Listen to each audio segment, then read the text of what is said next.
Hi, I'm Jill. Welcome to my video on suttas. I'm going to be talking about some of the principles of Buddhism, and within this one I'm going with the middle collection of suttas, and there are 152 in all. So I really hope that you're okay with the sound of my voice. The document that I'm reading from is more than 400 pages long, and so I will of course be splitting this up into different videos and talking about kind of the shortened version of the suttas, which gives a good comprehensive picture of the teaching. And this anthology is going to contain translations of 32 suttas and partial translations of 5. And so this is an introduction to the principles behind Buddhism, and by no means, contains everything, but what I liked about these particular readings is that they're rather poetic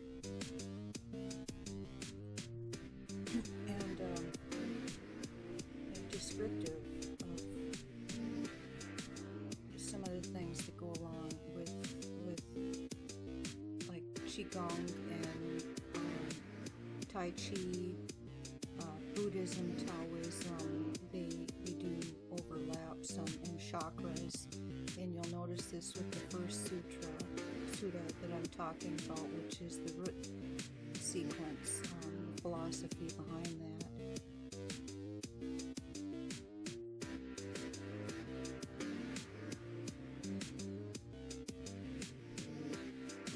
The Buddha listed clinging to views as one of the first of one of the 4 forms of clinging that tie the mind to the processes of suffering. He thus recommended that his followers relinquish their clinging not only to views in their full-blown form as specific positions, but also in their rudimentary form as the categories and relationships that the mind reads into experience. This is a point that he makes in the following discourse, which is apparently his response to a particular school of Brahmanical thought that was developing in his time. This school had its beginnings in the thought of Uddalaka, the 9th century BC philosopher who posited a root, an abstract principle out of which things all emanate and which remains immanent in all things. Philosophers who carried on this line of thinking offered a variety of theories based on logic and meditative experience about the nature of ultimate root and about the hierarchy of the emanation. Many of their theories were recorded in the Upanishads and eventually developed into the classical Sankhya system around the time of Buddha. Although the present discourse says nothing about the background of the monks listening to it, the commentary states that before their ordination they were Brahmins, and that even after their ordination they continued to interpret the Buddhist teaching in the light of their previous training, which may well have been proto-Sankhya.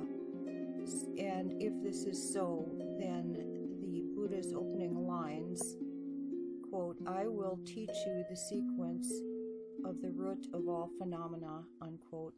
He would have them prepared to hear his contribution to their line of thinking.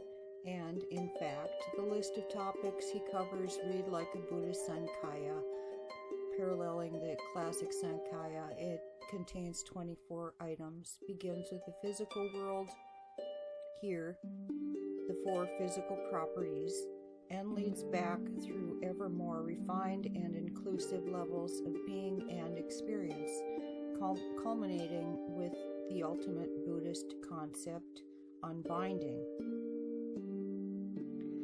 In the pattern of this thought, unbinding would thus be the ultimate root, or ground of being immanent in all things, and out of which they all emanate. However, instead of following this pattern of thinking, the Buddha attacks it at its very root. The notion of a principle in the abstract, the in, immanence, and the out of, emanation, superimposed on experience. Only an ordinary, uninstructed person, he says, would read experience in this way.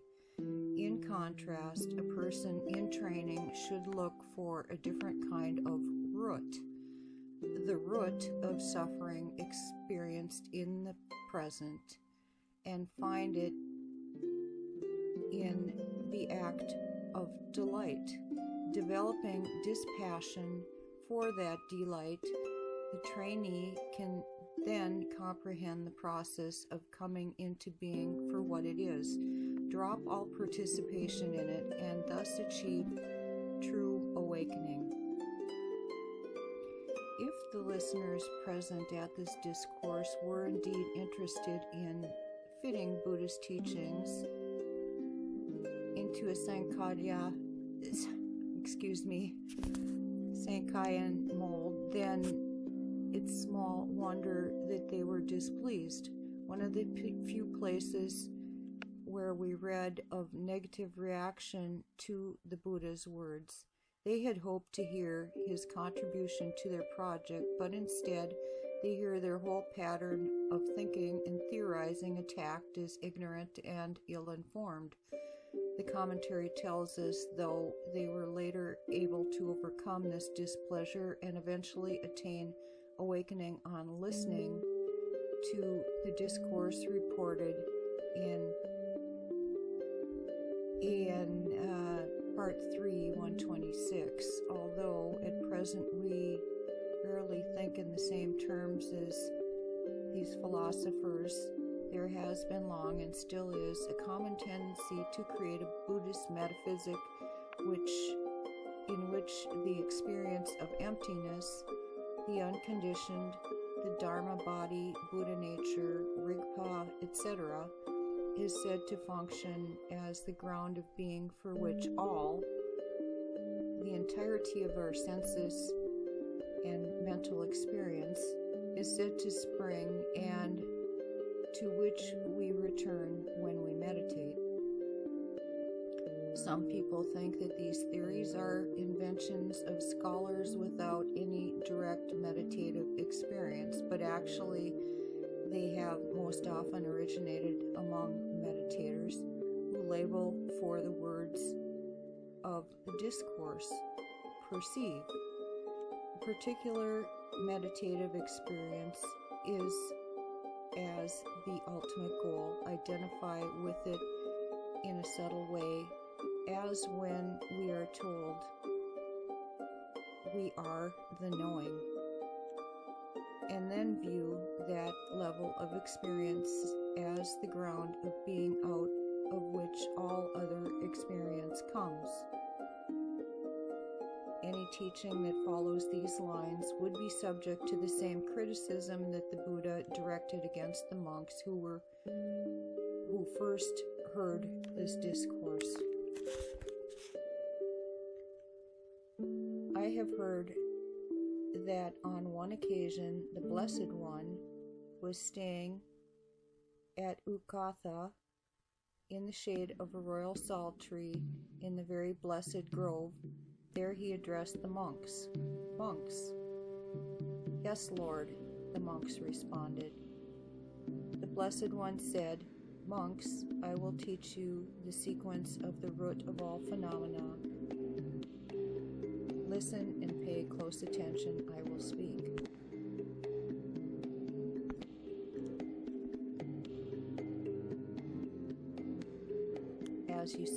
Lord, they responded. The Blessed One said, there is the case, monks, where an ordinary, uninstructed person who has no regard for noble ones is not well versed or disciplined in their Dhamma. Excuse me. Who has no regard for men of integrity, who is not well versed in the discipline, perceives earth as earth. Perceiving earth as earth, he conceives things about earth. He conceives in earth. He conceives coming out of earth. He conceives earth as mine. He delights in the earth. Why is that? Because he has not comprehended it, I tell you. He perceives water as water, fire as fire, wind as wind, beings as beings, gods as gods, Brahma as Brahma, the luminous gods as luminous gods, the gods of refulgent glory as gods of refulgent glory, the gods of abundant fruit as the gods of abundant fruit, the great being as the great being, the dimension of the infinitude of space as the dimension of the infinitude of space, the dimension of the infinitude of consciousness as the dimension of infinitude of consciousness, the dimension of nothingness as the dimension of nothingness, the dimension of neither perception nor non-perception as the dimension of neither perception nor non-perception. The seen is seen, the heard is heard, the sense as sensed, the cognized as the cognized, singleness as singleness, multiplicity as multiplicity, the all as the all. He perceives unbinding as unbinding, perceiving unbinding as unbinding. He conceives things about unbinding. He conceives things in unbinding. He conceives things coming out of unbinding. He conceives unbinding as mine. He delights in unbinding. Why is that? Because he has not comprehended it, I tell you. The trainee. A monk who has a trainee yearned for an unexcelled relief from bondage, his aspirations yet unfulfilled, directly knows earth as earth, directly knowing earth as earth. Let him not conceive things about the earth. Let him not conceive things in earth. Let him not conceive things coming out of earth. Let him not conceive earth as mine. Let him not delight in earth. Why is that? So that he may comprehend it, I tell you. He directly knows water is water, fire is fire, wind is wind, beings as beings, gods as gods, Brahma as Brahma, the luminous gods as luminous gods, the gods of refulgent glory as the gods of refulgent, glory, the gods, it's rather a tongue twister, the gods of abundant tongue twisters as the gods of abundant tongue twisters. I'm going to apologize right now, I put that in there. Buddha didn't say that, but I think he might have at this point. The great being as the great being, the dimension of infinitude as space is the dimension of infinitude of space. The dimension of the infinitude of consciousness as the dimension of the infinitude of consciousness. The dimension of nothingness as the dimension of nothingness. The dimension of neither perception nor non-perception as the dimension of neither perception nor non-perception. The seen as the seen, the heard as the heard, the sensed as the sensed, the cognized as the cognized, singleness as singleness, multiplicity as multiplicity, the all as the all. He directly knows unbinding as unbinding, directly knowing unbinding as unbinding. Let him not conceive things about unbinding. Let him not conceive things in unbinding. Let him not conceive things coming out of unbinding. Let him not conceive unbinding as mine. Let him not delight in unbinding. Why is that? So that he may comprehend it, I tell you.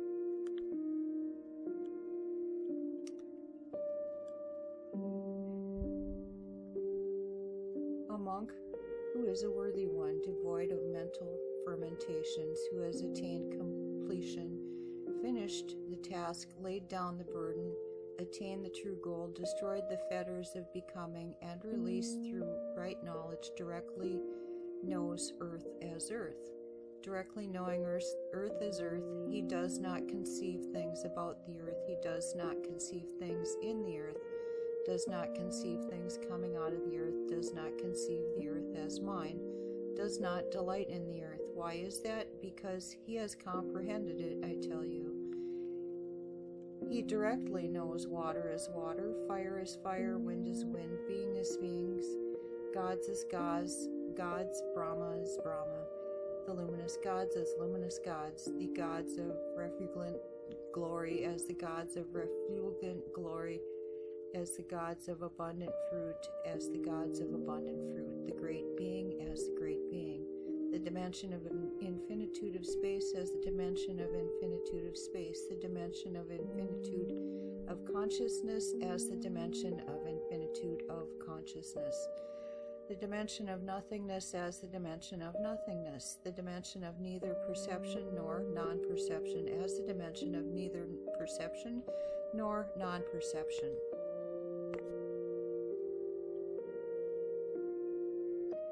The seen as the seen, the heard as the heard, the sensed as the sensed, the cognized as the cognized, singleness as singleness, multiplicity as multiplicity, and the all as the all. He directly knows unbinding as unbinding, directly knowing unbinding as unbinding. He does not conceive things about unbinding. He does not conceive things in unbinding, does not conceive things coming out of unbinding, does not conceive unbinding as mine, does not delight in unbinding. Why is that? Because he has comprehended it, I tell you.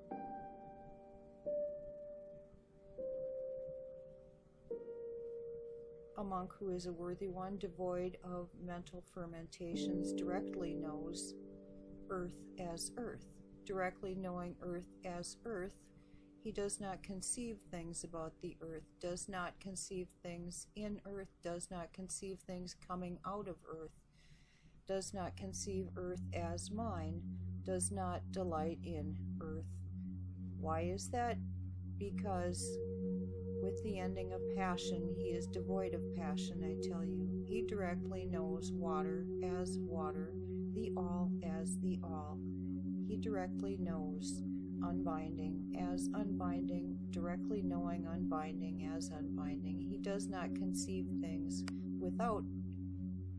He does not conceive things about unbinding, does not conceive things in unbinding, does not conceive things coming out of unbinding, does not conceive unbinding as mine, does not delight in unbinding. Why is that? Because with the ending of passion, he is devoid of passion, I tell you. A monk who is a worthy one, devoid of mental fermentations, directly knows earth as earth. Directly knowing earth as earth, he does not conceive things about the earth, does not conceive things in the earth, does not conceive things coming out of the earth, does not conceive the earth as mine, does not delight in the earth. Why is that? Because the ending of the aversion, he is devoid of aversion, I tell you. He directly knows water as water, the all is all. He directly knows unbinding as unbinding. Directly knowing unbinding as unbinding, he does not conceive things about unbinding, does not conceive things in unbinding, does not conceive things coming out of unbinding, does not conceive unbinding as mine, does not delight in unbinding. Why is that? Because the ending of aversion. He is devoid of aversion, I tell you. A monk who is a worthy one, devoid of mental fermentations, directly knows earth is earth. Directly knowing earth is earth, he does not conceive things about the earth, does not conceive things in earth, does not conceive things coming out of earth, does not conceive the earth as mine, does not delight in earth. Why is that? Because with this ending of delusion, he is devoid of delusion, I tell you. He directly knows water as water, the all as the all. He directly knows the unbinding as unbinding. Directly knowing unbinding as unbinding, he does not conceive things about unbinding, does not conceive things in unbinding, does not conceive things coming out of unbinding, does not conceive the unbinding as mine, does not delight in unbinding. And why is that? Because with the ending of the delusion, he is devoid of delusion, I tell you.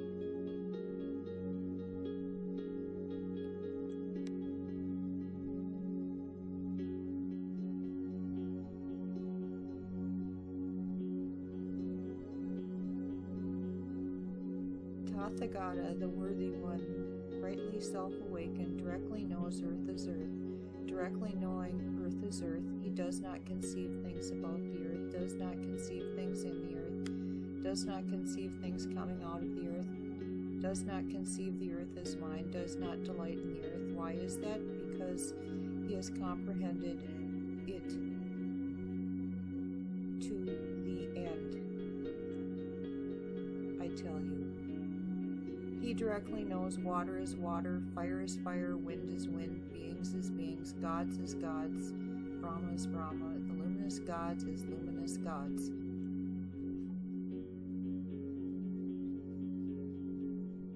The gods of refulgent glory, the gods of refulgent glory, the gods of abundant fruit, and the gods of abundant fruit, the great being as the great being, the dimension of infinitude of space as the dimension of the infinitude of space, dimension of the infinitude of consciousness as the dimension of the infinitude of consciousness, the dimension of nothingness as the dimension of nothingness, the dimension of neither perception nor non-perception as the dimension of neither perception nor non-perception, the seen as the seen, the heard as the heard, the sensed as the sensed, the cognized as the cognized, singleness as singleness, multiplicity as multiplicity, the all as the all.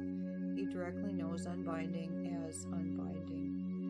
Directly knowing unbinding as unbinding, he does not conceive things about unbinding, does not conceive things in unbinding, does not conceive things coming out of unbinding,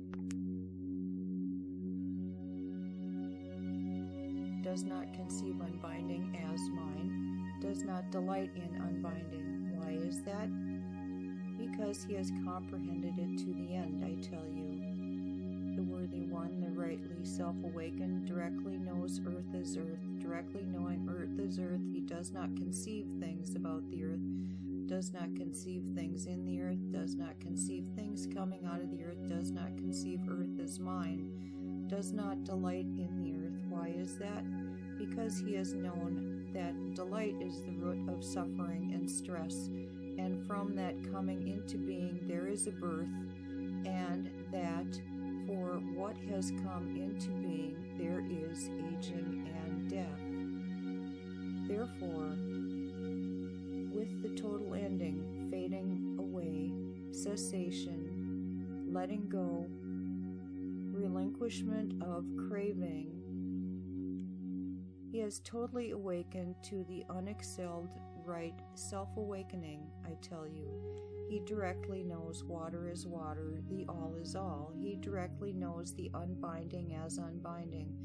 Directly knowing unbinding as unbinding, he does not conceive things about unbinding. He does not conceive things in unbinding, does not conceive things coming out of unbinding, does not conceive unbinding as mine, does not delight in unbinding. Why is that? Because he knows that delight is the root of all suffering and stress, and that coming into being there is birth, and that for what has come into being there is aging and death. Therefore, with the total ending, fading away, cessation, letting go, relinquishment of craving, he has totally awakened to the unexcelled right for self-awakening, I tell you. That is what the Blessed One said. Displeased, the monks did not delight in the Blessed One's words.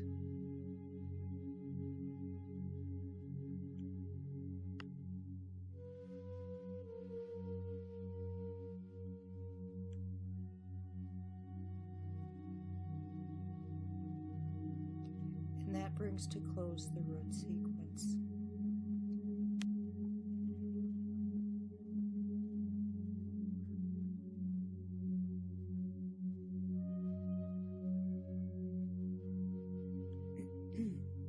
I think I'll do a few notes, even though you're probably tired of hearing the same thing over and over, but as for the notes for this section, we could talk about earth, water, fire, and wind are the four properties that comprise the experience of physical form.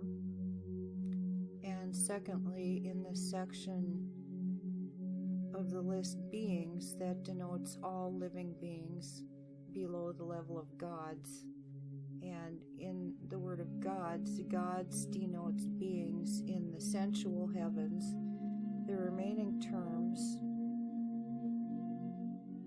Brahma, luminous gods, gods of refulgent glory, the gods of abundant fruit and great being, denote gods in heavens of form and formlessness.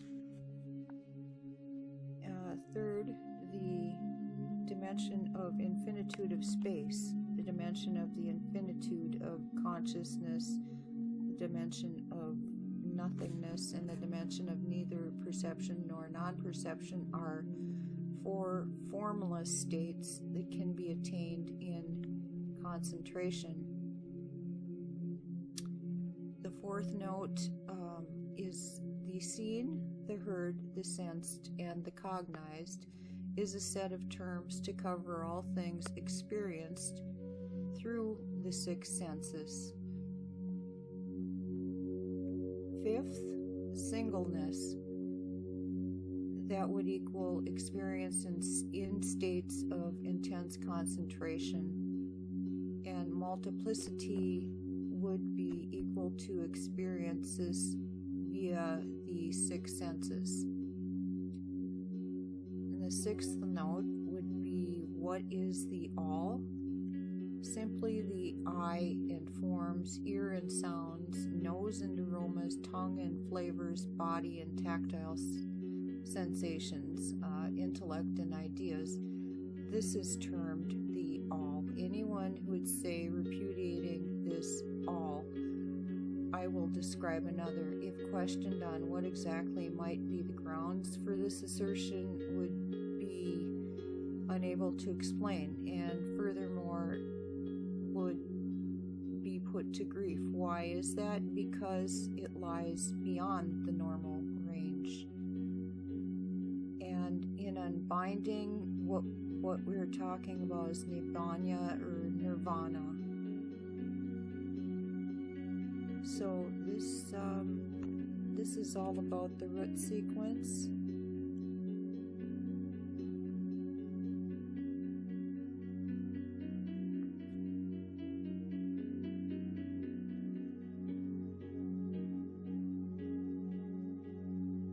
And the second in the discussion I'm going to bring in the next video is going to be all the fermentations. Sabasava Suttas.